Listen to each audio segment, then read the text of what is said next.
Good afternoon. I'm Lexis Wiley, Mayor Mike Duggan's Chief of Staff. Without further ado, I'd like to get right into this press conference. It's a very exciting announcement. And I'd like to introduce Detroit Public Schools Emergency Manager, Jack Martin.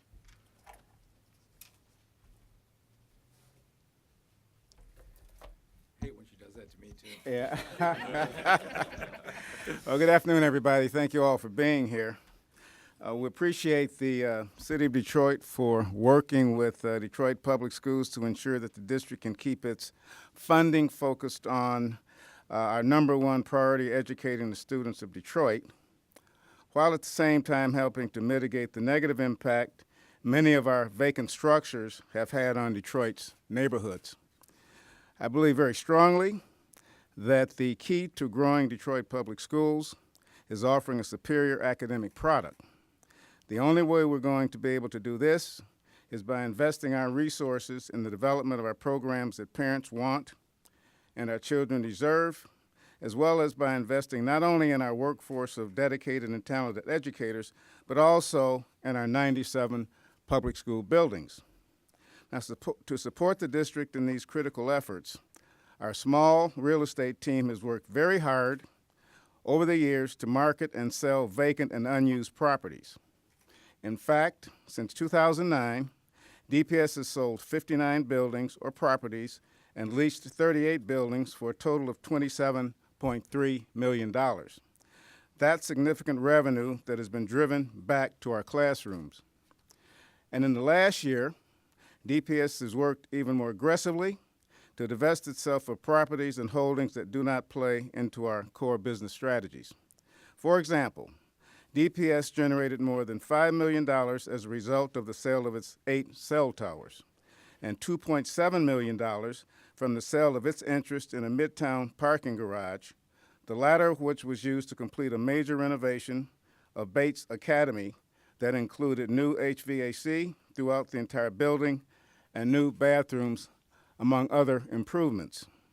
Our creative selling efforts also included co-hosting a building reuse forum this past March, where we detailed how to purchase or lease schools, gave potential buyers real-life examples of how they can and have been reused, and brought in experts from the city on rezoning and commercial use.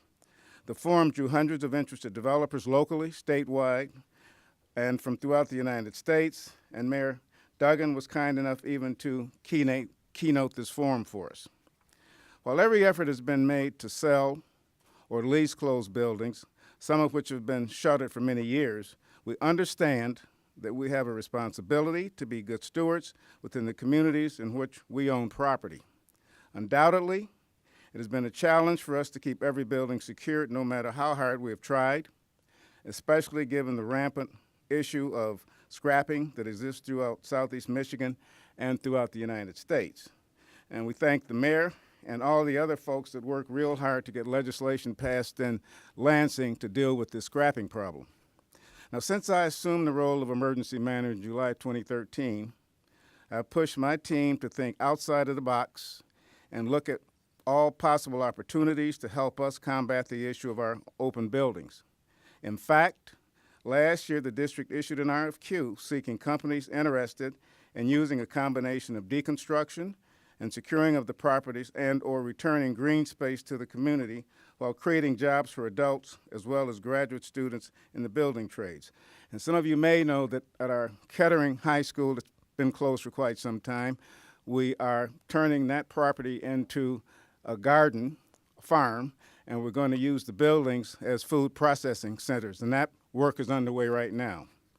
And just this summer, we joined forces with the Michigan Bricklayers and Allied Craft Workers Union, LaSalle, Sur Metro Detroit, City Connect Detroit, and 20 students from DPS's Randolph Career and Technical Center to secure 2 of our vacant structures on the city's west side.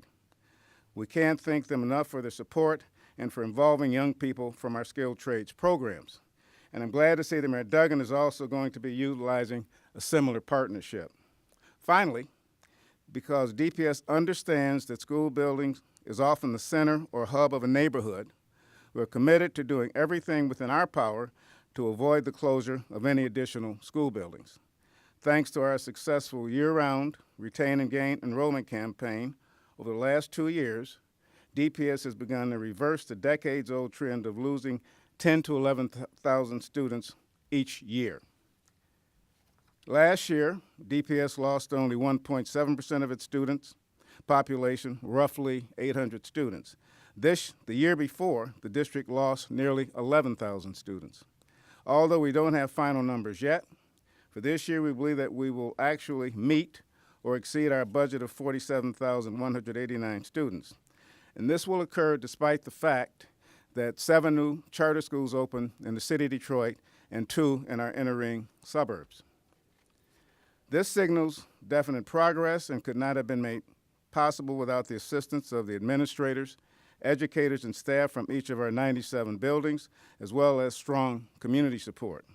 If we stay on this positive trajectory, I know that we can and will be able to contribute to the strengthening of our neighborhoods in the city of Detroit. So thank you very much for listening, and Mayor Duggan, I will turn it over to you. All right. Well, thank you, Mr. Martin. You know, there isn't any greater problem in this city than blight. Everybody here knows the way that we have gone after it. We're knocking down 100 to 200 houses week in and week out. It's a rate that hasn't been seen. But in many of these neighborhoods, the biggest source of blight is not the residential homes. It's a school that, as Mr. Martin indicated, the Detroit Public Schools closed over the last 10 or 15 years. I cannot go to a community meeting without hearing from angry residents asking me, what am I going to do about the vacant schools? A number of them are secure, but a number of them are open and dangerous, being stripped, covered with graffiti and the like.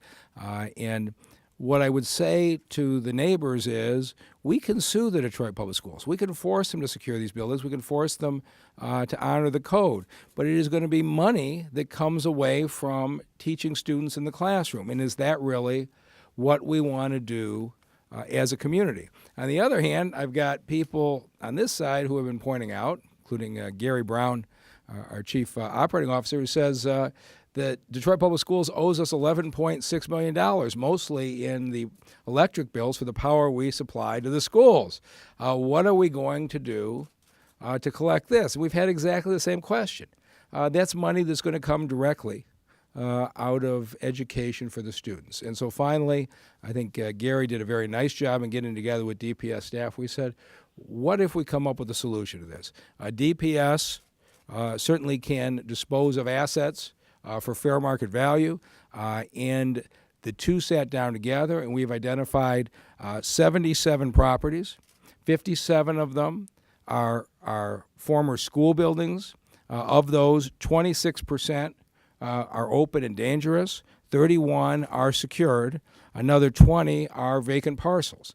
And so with the appraisals that DPS had done, it came out almost exactly to the $11.6 million that is owed. We think this is a fair transaction for both organizations. And so we reached an agreement that we would take these properties. Now, before we take them, they're going to go into escrow, assuming that the two approvals are gotten. On our side, the City Council needs to approve this. On the Detroit Public Schools, either the school board or the state treasurer, they're still under the emergency manager approval process that no longer applies to us, thankfully. And here's what's going to happen. On each of the 77 properties, we're going to go do phase 1 and phase 2 environmentals to make sure there's not a serious environmental issue on the properties. We've done extensive histories of who owns the properties, and we have no reason to believe from those histories there's going to be a significant problem. But it wouldn't be responsible to take the property without doing the environmental assessments. That will take about $1.9 million. That money is available from the quality of life borrowing that Judge Rhodes approved early this year, so it's already accounted for. As we complete the assessments, and we expect those assessments all to be done within 3 months of the approval of this transaction, as each parcel clears the assessment, we will take the title, which will sit in escrow until the environmental assessment's done. When we are satisfied it meets the city's environmental standards, the deed will transfer over to the city of Detroit, and we will proceed from there. We know that a number of these buildings have to be demolished. And one of the things as we were struggling with this is, what's the source of funds to demolish the building? And even if it's the worst 10 or 12, it was going to take $4 or $4.5 million. And as we were trying to sort this out, we were really pleased when our partners at the state of Michigan at MISTA and Michelle Wildman, Michelle, raise your hands. So Michelle called and said, we have got an additional $4.3 million that we didn't realize we're going to have, and given Detroit's success on demolition, we're going to award it to the city of Detroit. That funding from MISTA made this transaction possible. And so we are going to identify the 10 to 12 worst buildings, and we are going to move in a timely way to demolish them. A number of the secured buildings actually have very nice playground equipment on them. And the neighbors are using them, even though in many cases the grass may be overgrown. We're going to assess each of these properties, and those that have good playground equipment that are appropriate recreation areas are going to be assumed by our Parks Department, our General Services Department, and next summer they will cut the grass and treat it just like it's a city park. So in the case of secured buildings with playground equipment, we're going to have well-maintained recreational areas available to our neighborhoods. Then we get to the buildings that we're not going to demolish. The day may come where these buildings can be reused. The day is going to come when people move back into the city.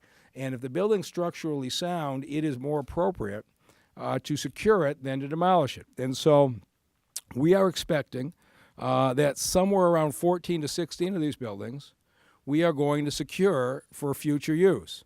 And the question again became, how do you pay for that? Pamela Moore's here, who runs our job training program, DESC, and she says, I've got federal funding to hire 150, up to 150 18 to 21-year-olds. Those individuals could be used to do this work. And so we will be hiring 18 to 21-year-olds to help secure the schools. There is a link now at the DetroitMI.gov website for people who are interested in applying. Anybody here who covered the exhibit over at Cobo Hall, that will also be a good group of candidates for this. So we said, okay, we've got the people to do it, but do we want to do something more than hire people for the summer? Could we create a long-term career path? And we turned to the Greater Detroit Buildings Trades Council because I think as many of you know, there is a significant shortage of apprentices, and between the Red Wings Arena, the $500 million in rebuilding of the water main system that will start next year, the building of the Canadian Bridge, there's going to be huge job demands for people in the skilled trades. And so our question is, how do we get Detroiters to develop those skills and be able to get those jobs? And so we turn to the Greater Detroit Building Trades Council. A number of them are here today, but Pat Devlin and the trades, the various trades have agreed, they will provide the supervision at the sites that are going to secure the buildings. We'll provide the workers, the 18 to 21-year-olds. They'll provide the supervision in getting these buildings secured, and in the course of it, may rotate these young people among the various trades to see whether this is the kind of lifestyle, the kind of career they might have. And those who succeed, I hope, will go into apprenticeships and potentially have a very successful career that starts out with the program this coming summer. And so with that, I want to introduce the head of the Greater Detroit Buildings Trade Council and our partner in this, Pat Devlin. Pat? Thank you, Mayor. It is a great day in the city of Detroit. We had close to 1,000 men and women seeking out opportunities over at Cobo Hall this morning. So, the Detroit Building and Construction Trade Council remains committed to creating career opportunities in the building trades for Detroit city residents. Our ongoing commitment includes education and outreach, pre-apprenticeship programs like Access for All, and a number of individual projects that are going on in the city right now, sponsored by our various trades that stand behind me. I want to thank both Mike Richard and Rick Pruce from the IBEW and Tom Lutz from the Carpenters, and a number of our members, both men and women, that have already been skilled up, have been through our apprenticeship training programs, but have yet to seek job opportunities, but we know they're coming. The new initiative will expose 18 and 21-year-olds to the trades through a summer jobs program where participants may learn more about the individual trades, common tasks on a job site, and explore construction apprenticeship opportunities. We're securing vacant buildings is a critical piece of enhancing the overall quality of life in our Detroit neighborhoods. And combining that effort with the exposure to the building trades for our young people, summer jobs with wages, and potential careers in the construction industry is a win for all involved. I thank you. All right. And before we take any questions, we do have a representative of the state who's our full partner in this. I just want to ask Michelle Wildman if she has anything she'd like to say. Yeah, happy to be a part of this partnership. Blight elimination is a huge priority for Governor Snyder, and anytime we can see collaborative efforts bringing together multiple facets and community partners, it fits right in with the blight elimination work that we're trying to do throughout the state. And we know the mayor's team has a great demolition program, and this seems to be a natural fit for MISTA. That's great. All right. Okay. Thank you very much.